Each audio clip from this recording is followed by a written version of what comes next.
A 25,000-ton flat-top warship is roaring through the contested waters of the Western Pacific, carrying stealth fighter jets designed for deep offensive strikes. Yet on paper, official government documents still insist this massive vessel is merely a helicopter destroyer meant for basic anti-submarine defense. This is no longer a legal gray area or a diplomatic game of words because the mask has officially been ripped away. The Japanese Maritime Self-Defense Force has finalized a historic and highly controversial technical transition that effectively rewrites the naval balance of power in Asia.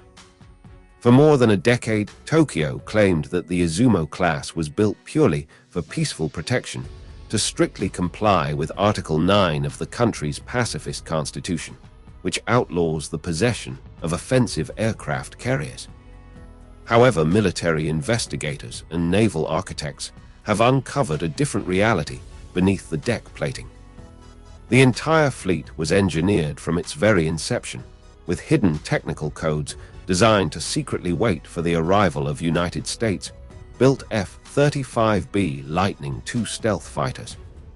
The most telling piece of evidence is the rear elevator, which was strategically placed on the deck edge rather than the center line. This specific engineering choice bypasses all traditional wingspan limitations and possesses a lifting capacity well over 20 tons, which is a weight standard that no maritime helicopter could ever require. Japan did not suddenly decide to break its constitutional promises to face regional threats. Instead, their elite naval planners executed a brilliant 15-year master plan to conceal a fleet of true carriers in plain sight. Before we go on, do you think this massive naval upgrade is a necessary shield or a dangerous escalation? Share your thoughts in the comments and tell me where you are watching from. Remember to subscribe so you never miss our deep dives into global defense secrets. To understand the physical reality of this hidden plan, we must look at the massive engineering overhaul taking place inside the shipyards of Yokohama. The conversion of the sister ship, known as the Japanese Ship Kaga, represents one of the most complex naval modifications of the 21st century. Elite engineers completely dismantled the original bow section of the warship, changing its shape from a trapezoid to a massive rectangular flat top. This dramatic geometric change was not for aesthetics, but to eliminate dangerous aerodynamic turbulence that occurs when a short takeoff and vertical landing aircraft tries to launch with a maximum weapon load. Beyond the structural shape of the ship, the most punishing physical challenge was dealing with extreme heat. When the F-35B stealth fighter directs its heavy engine exhaust downward for a vertical landing, it unleashes an intense thermal blast that approaches 1,000 degrees Celsius, which is hot enough to warp standard naval steel. To defeat this fire, the deck was reinforced and coated with a highly advanced thermite ceramic insulation layer developed to survive repeated jet blast cycles. Furthermore, the United States military has integrated its proprietary Joint Precision Approach and Landing System directly into the tactical command center of the ship. This satellite-guided infrastructure allows the stealth jets to land safely under zero visibility conditions with an accuracy margin of mere millimeters. By reshaping the bow and layering the deck with heat-resistant material, Japan has successfully shifted from a defensive posture to creating a mobile airfield capable of projecting power far into deep ocean waters. Yet as the final layers of thermal paint dried on the deck of the Kaga, a much larger geopolitical chess game was about to be unleashed across the first island chain. This newly gained capability moves the Izumo-class directly into the center of a tense geopolitical chess game involving Tokyo, Washington, and Beijing.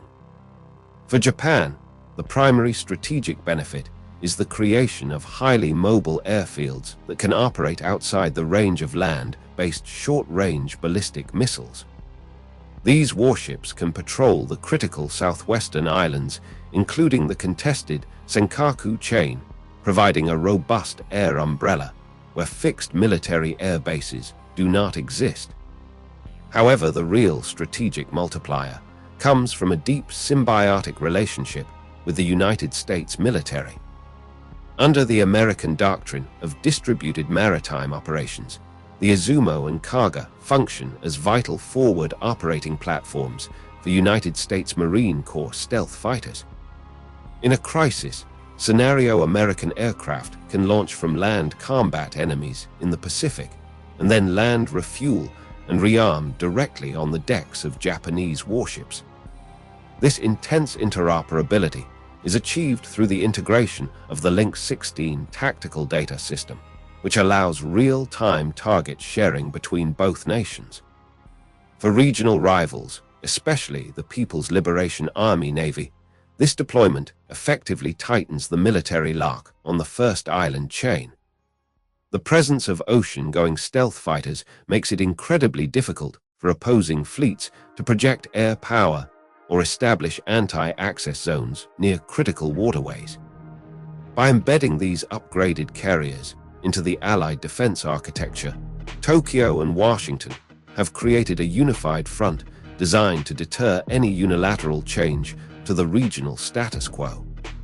Yet, while this technological synergy appears flawless on paper, the reality of operating a converted warship forces the Japanese Navy to accept a series of severe tactical compromises under the surface. The structural compromises of the Izumo-class reveal that a converted warship can never truly match a vessel built as a carrier from the keel up.